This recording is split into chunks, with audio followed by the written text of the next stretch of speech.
Y dice Isaías 58, les comentaba que a veces me tocaba, o muchas veces me tocó, ¿verdad? Como que me ponían a mí con el tema de Isaías, y es bien complicado, porque de repente Isaías tiene palabra muy fuerte, ¿verdad? Y luego yo digo, bueno, ¿qué hablo? ¿Qué digo? Porque está muy dura la palabra. Entonces, pero me gusta que casi siempre cuando termina el capítulo de Isaías, cada capítulo de Isaías, Dios nos da una salida. Sí es cierto que nos da palabra dura, pero siempre nos da una promesa y siempre nos dice, si tú haces esto, si tú cumples con esto, vas a tener bendición, ¿sí? Y ese es nuestro Dios, es un Dios que sí nos corrige porque nos ama, dice la palabra de Dios, que aquel al que ama lo corrige, ¿verdad? Y nos da palabra, a veces muy dura, pero en muchos de los casos nos dice, bueno, tú eres mi hijo amado y quiero que estés bien alineado. Entonces dice la palabra aquí en el capítulo 58, verso 1, dice, grita con la voz de un toque de trompeta, grita fuerte, no seas tímido, háblale a mi pueblo Israel de sus pecados.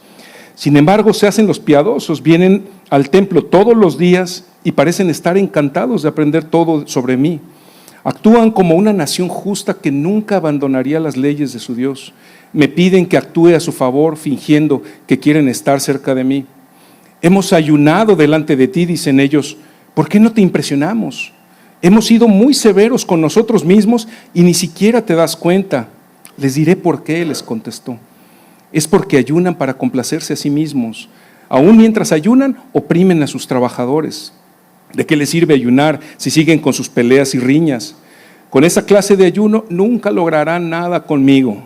Ustedes se humillan al hacer penitencia por pura fórmula, inclinan la cabeza como cañas en el viento, se visten de tela áspera y se cubren de cenizas. A eso le llaman ayunar. ¿Realmente creen que eso agrada al Señor?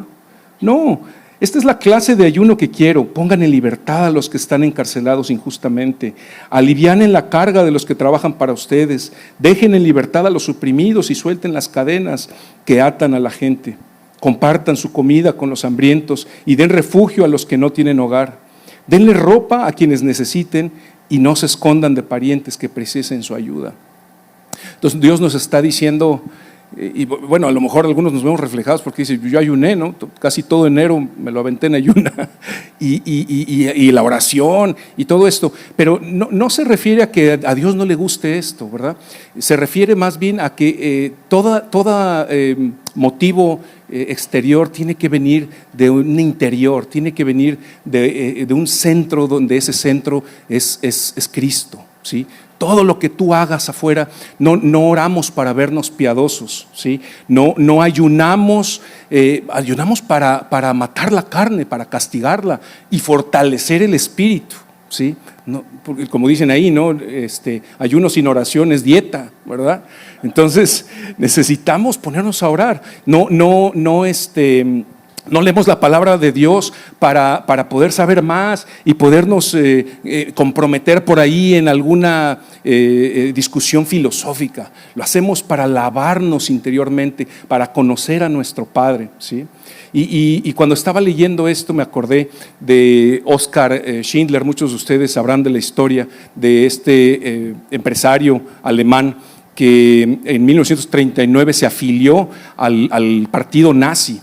Y lo hizo con la intención principal de hacerse de dinero, ¿verdad? Lo que quería él era enriquecerse. Ya tenía dinero, pero quería enriquecerse más. Y en la milicia había bastante oportunidad porque había guerra. Entonces él, al tener fábricas, pues fabricaba cosas que podían servir para la guerra. Y bueno, hoy día hay muchos políticos que siguen haciendo eso, ¿verdad? Hacen la guerra para volverse ricos. Y aunque Schindler no preparó la guerra, sí encontró una oportunidad. Él era muy oportunista, era muy vivo, ¿sí? Era engañoso, engañaba a la gente, decía mentiras y se ponía a aprovecharse, ¿sí? Él tenía mano de obra barata con los judíos, era muy barato. Entonces, un día en Cracovia, en Polonia, él presencia una masacre tremenda por parte de la SS, del partido de los nazis, y algo cambia en su interior, algo cambia al grado que el volverse rico se quita de su objetivo y él empieza a trabajar para salvar a los que tenía a la mano, que eran sus trabajadores. Y entonces empieza a invertir todo al grado que se queda con nada, se queda sin dinero absolutamente, queda quebrado, ¿sí? Tuvo que salir del país, vivió en Argentina y cuando regresa a Alemania regresa desposeído. Algunos de aquellos que él había salvado lo tuvieron que ayudar económicamente para que subsistiera, ¿sí?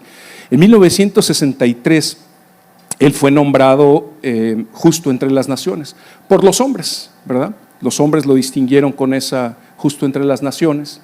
Y en 1974 él muere y es el único miembro oficial del partido nazi que está enterrado en Jerusalén. Y eso para los judíos es un honor, ¿verdad? Entonces, yo no sé si Oskar Schindler se salvó, ese es asunto entre él y Dios, ¿verdad? Yo no lo sé, pero a lo que quiero llegar es a que ese cambio interior es el que tenemos que experimentar. Es un cambio interior que nos hace olvidarnos de lo que queremos más en esta vida y queremos voltearnos a servir a Dios. Dice aquí, entonces su salvación llegará, es el versículo 8, su salvación llegará como el amanecer y sus heridas sanarán con rapidez. ¿Cuántos necesitan que una herida sane ya, verdad? Su justicia los guiará hacia adelante y atrás los protegerá la gloria del Señor. Y dice más abajo en el versículo 10, entonces su luz resplandecerá desde la oscuridad y la oscuridad que los rodea será tan radiante como el mediodía. Y el Señor los guiará continuamente, le dará agua cuando tengan sed y restaurará sus fuerzas. Serán como un huerto bien regado, como un manantial que nunca se seca. Y algunos de ustedes reconstruirán las ruinas desoladas de sus ciudades. Entonces serán conocidos como reconstructores de muros y restauradores de casas. O sea, no nada más se queda la bendición contigo, sino que tú eres de bendición, ¿sí? Dice la Reina Valera, reparador de portillos, ¿verdad? Restaurador de casas. La bendición no nada más se va a quedar contigo, la bendición tú la vas a pasar hacia adelante con todos los demás que tú toques, ¿verdad? Bueno, pues Dios les bendiga, muchas gracias por su paciencia. Adelante, pastor.